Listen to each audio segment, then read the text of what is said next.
What's up, y'all? We are back again with another episode of Mike and T Talks. I am T. And I might. And as always, we're just going to jump right into it today with the topics that we have for you guys. We are going to start out with whether or not a relationship can truly be 50-50, meaning everything is split straight down the middle. And I guess if we're really going into it financially, do I think that the relationship could be 50-50? Absolutely. Emotionally, I feel like no, that's not realistic. Mm-hmm. Like if you're thinking about the emotional aspect of how you feel in the day, what you feel like doing, what you have the energy to do, I feel like some days somebody is going to give a little extra. Yeah, that's true. I completely understand that. I feel like that's happened in our relationship where like you'll come home and I'll be like, hey, I didn't take anything out to cook today because it's been a long day, I wasn't feeling it, and so you pick up my slack on that end, whether it means ordering out or getting in there and Good for myself. right. Yeah, right. So I mean, now financially, I guess when you're married, can you really call it 50-50 if you have like one account? It's our money. Right. Yeah. I guess, you have a job, you putting into it. I have a job, I'm putting into it. So, So sort of yeah, you can call it 50-50, but split at the down the same middle. time, it's still ours. So, Right. Because I look at that as like your money is our money, but my money is our money too. right, Because at the end of the day, whatever needs to get paid for. it's going to get paid. Right. Okay. So I get that. Now, I feel like when you're getting to the emotional aspect of a relationship, you can't go into it thinking that 50-50 is going to solve all your problems. Yes, that's true. And I feel like you should definitely give grace. Like, you should allow your partner to have some days where they might be slacking off just a little bit. So I don't think anybody can ever just solely be 50-50. Yeah, I feel like if you're a really good partner, you're going to pick up the slack where your partner lacks. right. Depending on the situation and times, it could require you to pick up more than 50. So, Because I'll ask you, like, so example wise, when I was pregnant with Maddox, mm-hmm. that was a moment in time where you had to give way more than 50%. Oh, yeah. It was very trying. It was a lot, but I could see what you were going through, what your body was going through. So, it was a no brainer. Well, nobody else gonna do it. And Right. that's my responsibility. So gotta pick up the slack where what I gotta do, And make you would sure. literally come home Yeah. from a 12-hour shift and do it all. Come in, babe, you ate. No, I didn't eat anything today. So you Right. in there whipping in the kitchen in work clothes. Right. Then have time to take a shower, nothing. Just gotta go and get it done. Make sure you straight, everything is straight before I take care of myself. Right. That's how it was pretty much the whole time, The whole pregnancy. Yeah, so You have to have selflessness. right. You have to be worried about your partner more in that moment than you're worried about yourself in order to really pick up that slack. Yeah. The whole time I'm at work, it's in the back of my mind. I'm like, all right, I gotta pace myself because I know I'm gonna have to find that second win When I get when I home. get home Right. because I'm gonna need it. My wife needs me, so gotta do what I gotta do. You know.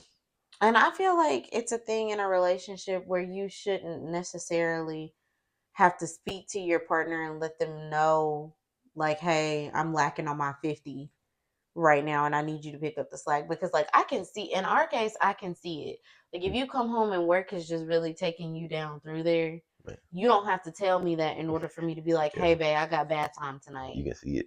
Yes, very clearly, Ooh, if you really know your partner. yeah, So I definitely feel like when we're talking about finances, I mean, you could do 50-50. It doesn't seem like our generation is really with 50-50 anymore. yeah, And I don't know. I personally come from a family that has always taught me to take care of myself and not necessarily depend on anyone. On that note, I feel like everyone should be taught that no matter what, male or female, you should be taught to be able to take care of yourself. That's Yeah, why your parents raise you. You're supposed to learn to how to take take care of care of yourself. yourself. That's the whole point. You know what I'm saying? And So I'm like, don't get me wrong. If a dude swoops in and he wants to take care of you, cool. But should you be dependent on it no, you should never 100%? defend. No, because that dude could leave you tomorrow. And you're left with what? Ain't no telling. Because if you spending all your money or doing whatever, you know what I'm saying, you ain't have You nothing ain't to got fall like, back on. right. You ain't got nothing left. Yeah. So I did come across an article regarding 50-50 relationships. It's titled Are Marriages 50-50 Relationships? Not just regular relationships, but I think marriages specifically. In this article, it does state that a 50-50 relationship contract as a model for marriage doesn't work well. And then it lists some of the reasons why that doesn't work well. The first reason says that it distorts focus. So it says marriage should be characterized by interdependence on one another. And I do agree with that. I don't feel like you can be fully independent in a marriage. Right. It's just not possible. If you're going to be fully independent, then you don't necessarily need a marriage, if that makes sense. Yeah. I Like see if you that. can do for yourself without another person and it's hard for you to let that independence kind of go just a little bit, it's going to be hard for you to make the marriage work. Yeah. Another reason says that it can't be measured, and that's so true. You can measure 50-50 financially by, what's being put into the account and what's being taken out. But how do you measure emotional and physical and mental 50-50? Man, There's no you way to really do can't. that. No, because you can't look at your partner and be like, I was more emotionally available than you were Right. the other day. You know what I'm saying? Like you can't do that. Or I physically did this better than you did. You can't do that. There's no Right. way to Talk measure it. about problems. That just make problems. That's a problem. That's a Right. problem.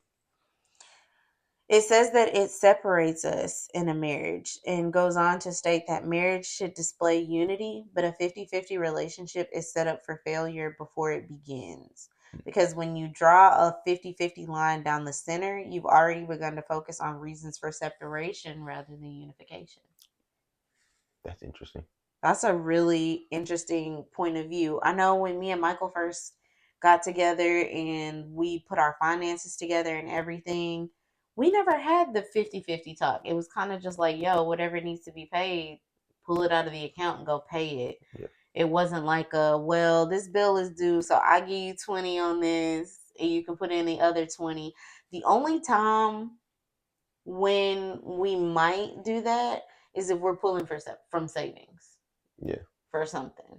Like a trip. Yeah. That's the only time when we'll do 50-50. Like I'll be like, okay, I'll match whatever you're putting up, make sure I have it, and then we use the money to do whatever it is that we're gonna do. But as far as just every day doing what we gotta do, taking care of the household, no. We don't separate finances. The last reason states that it's also not biblical to have a 50-50 relationship. It says Jesus called us to emulate his sacrificial love. He did not choose to love us only so far, Hmm. but he loved us all the way to his death on the cross.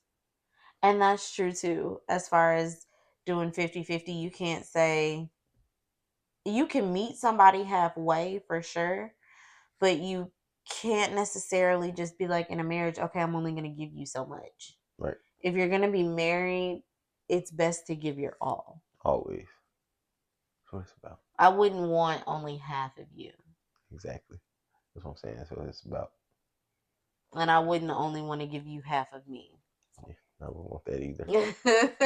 Like, where's the other half? Yeah, right. That's where's the other half. It's just you're gonna give me half of physical, half mentally. It's just It doesn't work out. it just didn't work. Nobody would want that. So, in conclusion, if you are going to do a 50-50 relationship, be sure that you've laid out everything to a T as far as how that's going to work for you guys. Because, again, doing 50-50 emotionally, mentally, physically, it's hard for you to actually measure that in a relationship. Moving on to our next topic, we are talking about why it is so appealing these days to date older. Hmm. It was appealing when I was younger. Not so much now. I mean, you are older than me. Yeah, I'm just saying. You think like you would have had a I don't know because I feel like for us as females, dating older for us signifies more maturity, being more financially stable, possibly ready to settle down. I'm not sure what it. I think a lot of it has to do with I've heard before where they say males take a lot longer to mature. So let's just say let's just throw a number out there, 3 or 4 years. Mhm, So let's just say a female wants to date 3 or 4 years older mhm. because they feel like they would get a more mature male versus their age and definitely younger. Right. So I can Well, I've dated older before, but the issue was that sometimes dating older is not necessarily what you think it is because since you're the younger one in the relationship, sometimes there's like a control issue see. and a dynamic where it's like, I'm older than you, I know more than you do. So you basically have to listen to me. Mm-hmm. And I mean, it's kind of like a power struggle. I was in it, before dating older, where it was just like, okay, well, he's older than me, and this is what he's saying. So is he right? Yeah, Am I wrong for wanting to do this and do that? It's kind of like a shaming aspect. yeah, I can see that. Because when you're younger, you still want to go out and have fun. You don't want to be controlled. You don't want somebody telling you, oh, it's nothing out there for you. You might as well stay in the house. You Yeah, know? yeah, That's not how you supposed to get your own life experiences if you got somebody basically trying to do that for you. yeah. So for males, is there an appeal for dating older or is it mostly younger for y'all? I think for males, I could say older, specifically for a female that has experience. Okay. So I mean, what about older with children? Hmm. Yeah, that's another direction. Yeah, I I can see never it. knew how you felt about Yeah, potentially like I'm gonna be honest with you. I don't think I would do it. I don't. I don't really. I don't really know why I wouldn't do it. I rather have a woman and start like fresh. okay, so like cougar older or just a few years older? Like same age as your mom older or like just a few years older? Because you get what I'm saying? Like Yeah, cougars can be to the point where like they're so self-established, right, that they can take care of you. yeah. But see, I want kids. I would want kids though. And that could be risky. That could be something that You you definitely needs to be you put considered so much into that relationship. just to not get You know, anything out of yeah, it. just to not get anything out of it. But that goes back to past episodes where we talked about um having the conversations Hmm. up front and everything. So I think you have to lay that out first for one. No But matter who you dealing with, yeah, no basically. matter who you're dealing with. But so that's just something. That's why I say I'd rather start fresh. Hmm. With, So have you ever dated older? no, Never. not that old. Like how old you talking? No, I just mean like a few years older. I think. And if you have, was it ever weird for you? I know for like us I as mean, females. a few years, you don't really think about it. A few years, you don't really think about it. Now, if you talking 7, 8, up to 10, That's then like a big age yeah, that's gap. a big difference because you got to think about it.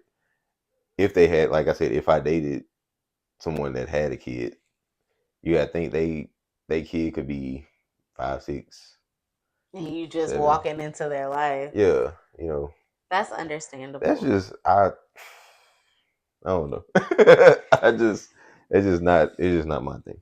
I think it appealed to me more definitely when I was like younger, like high school and in college, because I mean, everybody idolizes a girl who dates older. Yeah. Even when you're a freshman in high school, you're looking at seniors.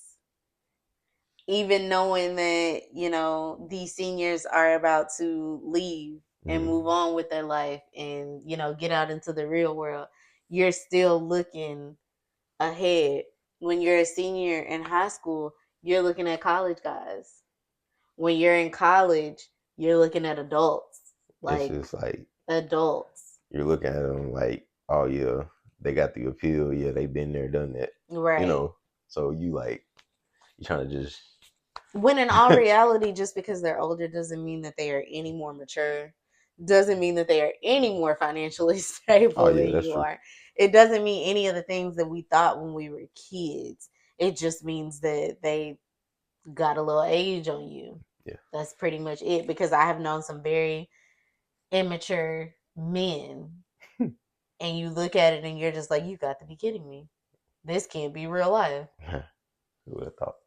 I remember one of my really, really good friends. I was going through like my little situation with an older guy. And my friend basically sat me down and he was like, look, I'm going to tell you something. And I told you this before. Yeah. I was told that men do not legit get ready to settle down until they're like 27 and older. 27 and older is like the sweet spot for men to be like, okay, I need to stop playing around if I really want to settle down and have a family. For you, I probably say it was like 25. Yeah. Because by the time I met you and I came into your life, you were ready for children and Yeah. your own. That's about right. Yeah. That was the first birthday I celebrated with you, was your 25th birthday. Right. Right? Yep. Okay. So yeah, 25, 26 range. Yeah. And for us, as far as the age difference goes, we are a year and 7 days apart exactly. No, 2 years. 2 years and 7 days apart. But I mean, as far as when we were dating, there was more of a maturity to you, but I don't know if it was necessarily the age thing or if it was just the fact that you knew what you wanted when you wanted it. Yeah, I felt like I knew what I wanted when I wanted it. I wasn't just out there. I was, me, Right. chilling. And So then in that case, when I look at it, we appeal to dating older, but it doesn't mean that a younger man can't know exactly what he wants when he wants it yeah, by any means. But I can say that for sure, if I could do one thing, it probably would have been to slow down and just probably date in my age range hmm and not have the stigma of, oh, he's older, so he must be more mature. He must have his life together, because it was never actually that. yeah.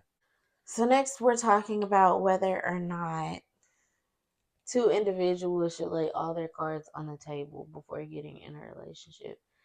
I'm going to let you go first on that one and tell the people how you feel. Well, of course, I would like to lay all my cards on the table, especially when you get to that point where you feel like you're ready to settle down.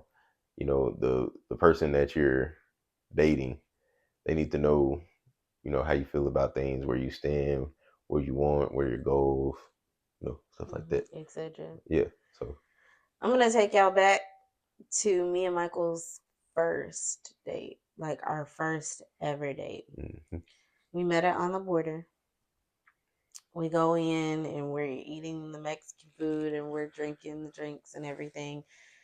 That was the date that let me know that he was serious about what he wanted and he was not playing any games. because we talked about everything. I am one of those girls who cannot take her eggs and put them in different baskets. I can't juggle different men. I choose not to do that, because how are you really supposed to get to know one man very well if you're over here juggling two and three? So when we talked, I told him that I was not a sharer. If I'm talking to you, I'm talking to you only. If I'm dating you, I'm dating you only. And then our conversation got a lot deeper. We talked about the next 5, 10 years. Did we want kids? When did we see ourselves having kids? When did I see myself graduating college? What kind of careers were we looking forward to? We sat in that restaurant and talked for Long time. 2, 3 Yeah, hours. 2, 3 hours. Yeah. And I didn't even want it to end. Like, I wanted to know more Yeah. about you, who you were as a person, I feel like if you're not going to lay your cards out on the table, it's going to open the door for so many issues. Yeah. If your timelines don't match up, it makes it really hard for you to continue to be with this person and make it work, because what you want in that exact moment in time, the other person does not want. Right. And there's nothing that you can do about it. You can't change someone's mind, and you can't make them be on the same timeline that you are. We live in a generation where we are taught that everything in its own time. Yeah. You don't have to be on somebody else's timeline. You don't have to have kids at a certain point anymore. You don't have to have a certain career at a certain point anymore. You can do everything as it falls in line with your life. It doesn't work because it just doesn't work. I mean, it's just you go. It doesn't work because like you get so far into a relationship, and then it's just constantly things just popping off. Like, well, I'm ready to have kids, but well, I'm not ready. This and that, da, da, da, da. And now that's an argument or misunderstanding or whatever you want to call it. And then let's see, I'm ready for a house, or like we did, we had a house before we decided to start A family. a family. Mm-hmm. Well, some people they just want to skip that step. They just ready to get right Get into it. So right. I mean, stuff like that can cause so much friction. And don't get me wrong. Sometimes, even in a relationship, timelines don't add up the way that you want them to, or circumstances stop them from adding up. For instance, I was ready to get engaged immediately when he told me that that was the next step. Immediately. I was like, right now, today, husband and wife.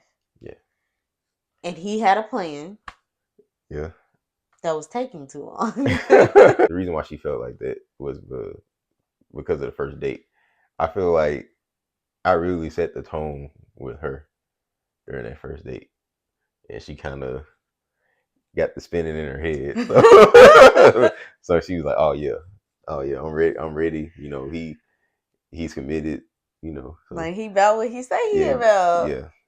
I So need we my gotta word go and now. snatch that off the market. Yeah. So But I mean, you did everything in your own time, and I respected that. You asked me to be your girlfriend in your own time. You asked me to be your fiance in your own time. Little did I know that there was stuff like working in the background that like had to be done, like as far as my parents' blessing mhm. and all of that stuff before you asked. Because Yeah, in my mind, I was just like, yeah, ask me so I can say yes, so we can yeah, get this rolling.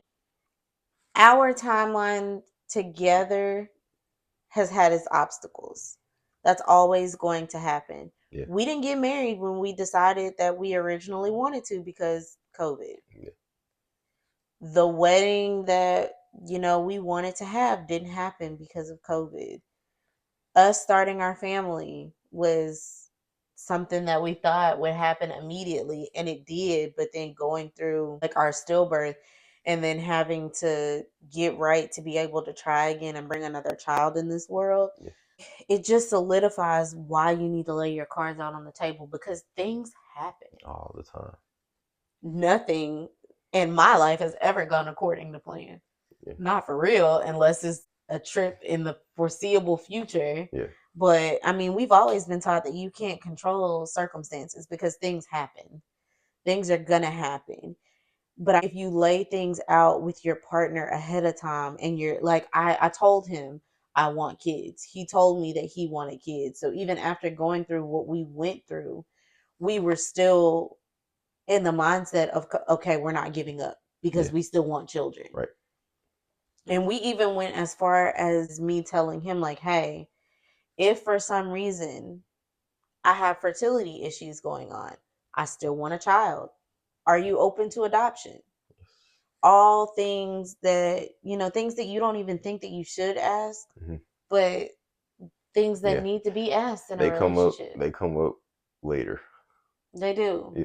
And you Definitely. don't want to clash later, Right. because you're not on the same level. Mm-hmm. Religion wise, we were together even though you were stronger in your Christian walk than I was. But it was something that we eventually came together on, because I think we even talked about religion on our first date. I told you I believed in God. Yeah. I believed in going to church. It's just not something that I had been doing faithfully since I've been in college, and you accepted that and you helped me in my walk. You lay your cards out because the person that you're with should also be able to help you on the journey that you're on. Okay. I don't come to you and be like, hey, this is what I see my life like in 5-10 years, just for you to be like, oh yeah, okay. Yeah. Basically just ignoring you. Yeah. Like, we're in it together to make it happen, right? Right. So, I mean, there are all types of reasons why you should lay your cards out on the table. One of them being so that you don't clash later on in life and then feel like you were potentially wasting your time, Or force. or you're forcing a relationship Right. because it's something that one person wants and the other person doesn't want. Yeah. You kind of just going along with it. And nobody should ever have to do that. You should, again, never have to force a relationship. Communicate, speak, and tell your partner how you feel, how you really feel about certain things. Get it up in the Right. forefront. Don't sugarcoat it. And don't sugarcoat. If you're gonna be real about it and it's something that could potentially be controversial, just say it. Just say it. Be Just real say about it. Because they're either gonna accept it or they're not gonna accept it. Right. And then it's up to you to decide whether or not you're gonna deal with the way that they've dealt with what you told them, Mm-hmm. or if you're gonna move on. But I feel like that's where a lot of people get caught up in feeling like they wasted their time. Yeah. Because you see somebody, you like them, you're getting to know them, but you're not telling them specifically, this is what I want. And I can speak for myself as far as the reason why I came in telling you exactly what I wanted is because I was so tired of feeling like I was wasting my time. Yeah. Like, we're getting older by the day. Exactly. So, and I'm dating to marry, right? So it sucks when you're with somebody, you've spent all this time getting to know them, just to find out that their values do not match up with your values. And so now you have to start all over again. Right. A quarter of a year to half a year just wasted. Right. Like, I was content with being single and I never told you that, but I mean, if it was something that was like a deal breaker for you, then it just would have been a deal breaker. I was not willing. By that point, I had been through so much that I was not willing to give up anything. I was not willing to compromise on like the basic things. Yeah. Basic things. Yeah. You shouldn't have to compromise on those. No. Yeah. You compromise on the stuff that's just like the little tidbits here. Yeah. It's all over the place. But the basic things, no. Like finances, family, future. Yeah. You shouldn't have to compromise on that. You should find somebody who falls right in line with what it is that you're looking for yourself. Our last topic of the night revolves around whether or not traveling can heal and ground a relationship. Let me start off by saying we are traveling fools. Oh, yeah. We gonna do that. We gonna take a trip. If We're we gonna don't take a do trip. nothing else, We gonna travel. we gonna travel. We gonna travel. And I personally feel like anytime we travel, it definitely helps our relationship. Yes. It for sure brings us back to a really, really good place. Yeah. For me, it kind of lets you know, bring you back to knowing what's important. Family. For me, it's family. For me, it's family and our relationship. Yeah. Because there are times where we travel where it's just me, him, and Mari. And it's an important time because of how much he works Mhm. and the schedule that he has. So, family time has always been important for us. But then you have other times, like when we're going on an anniversary trip and it's just me and him. So, it gives us a moment to step back from being parents and just be Husband and Michael wife. and Tierney, husband and wife. We're, getting back to who we are aside from being parents. Because, as I said in previous episodes, sometimes you can get lost in being a parent. Yeah. Very much so. You can lose yourself. You can sometimes lose bits and pieces of your relationship. It's very easy when all of your attention is focused on keeping one little person alive. Right. I swear. And baby girl is our world. Our And world, we lose focus on us because our no she's our number one priority.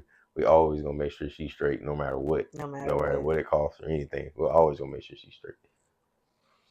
So I did find an article that summarizes 4 reasons why traveling strengthens your relationship. So number one says taking a vacation near or far allows you to take a break from reality. And I can't stress how important that is. We look forward to it. It Yeah. can be like, for instance, right now at this moment, we have a makeup honeymoon trip planned for the month of June next year.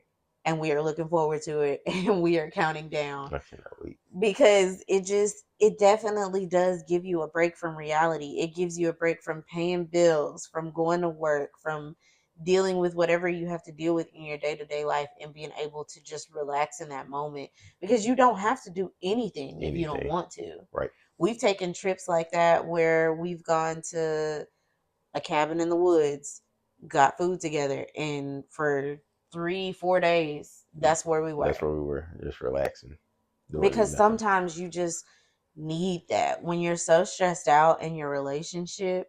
I mean, it can put a strain on anything. Right. So sometimes you need the ability to step back from reality and just be in a bubble for a while. Number two says that adventures create lasting memories to carry you through tough times. I'm not going to say necessarily through tough times. I mean, it just creates memories. Like, we just went to Vegas not too long ago for his birthday, and I had never ziplined before. And you Yes, ziplined I before zip in line your life, multiple times. Yeah. but I never have. I'm not afraid of heights, but it's not like my first, activity to just jump on. Yeah. But his thing was like, it's my birthday, like do it for my birthday. So I did it. I enjoyed it. I would do it again.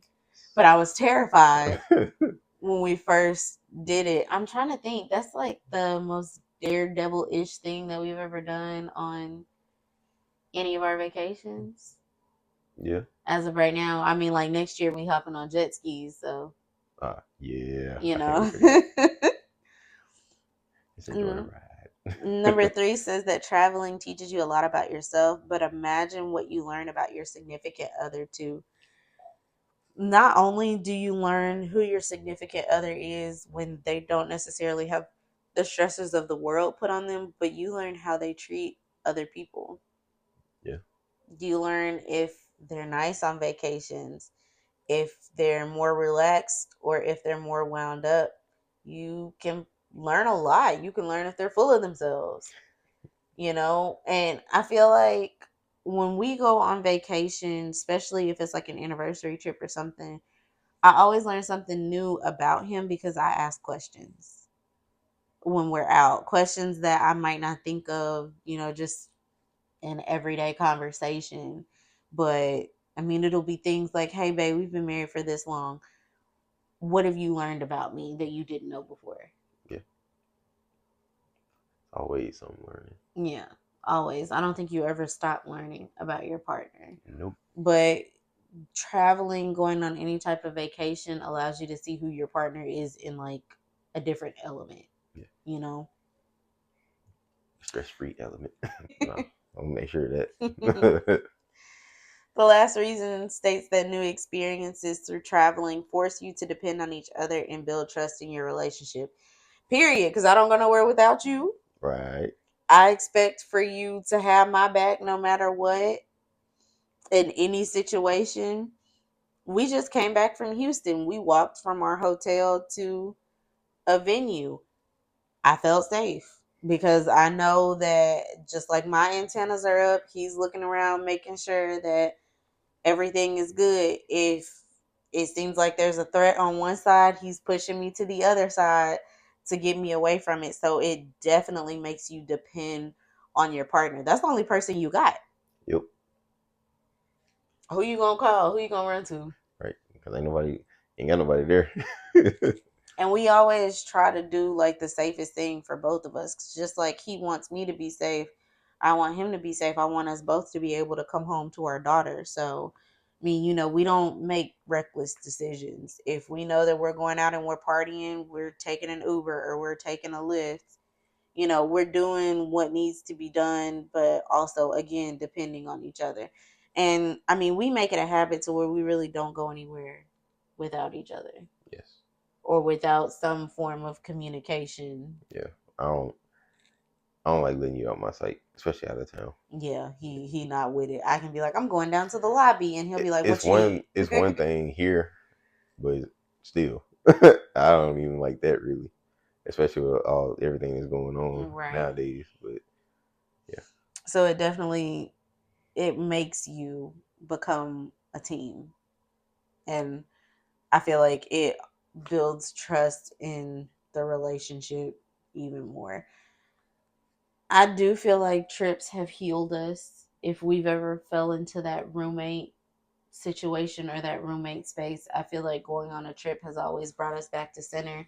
I can remember one trip in particular, or actually a couple. When we lost our son in 2021, we decided that the year 2022 was going to be all about travel. We were literally hopping every other month starting in February. So we had a trip planned for February, we had a trip planned for April, anniversary in June. Like we were literally like that was going to be the Yeah. year of travel. And We had to slow down because you got cuz pregnant. I got pregnant. But I mean, it was such a good time and such a great way to connect again. And even if we were going through it in that moment, or we felt like we just needed to grieve or get away from everyone, traveling is what we did to do that. Even after what happened in 2021, we actually took a trip in April. We went up into the mountains Yeah. and we spent time together, and it was time to be away from everyone like looking at you with sad eyes and grieving for you. It was time for us to just be us, and for me personally to kind of process through what we had went through with only you. Yeah. You gave us plenty of time to talk about it. Kind of get it out of our system Hmm. before we came back home and got back to our, because life still goes on. You still Right. have to keep going and everything. So And even my doctor was like, yeah, that's that was good. that's a It really was good much idea needed. to Yeah. get out of town, because sometimes that's what you need. Sometimes you need to get away from what is your daily life. I don't look at it as running away. I look at it as being a way to get away, bring yourself back to center, and then come back and do your daily life refreshed Right. with new energy.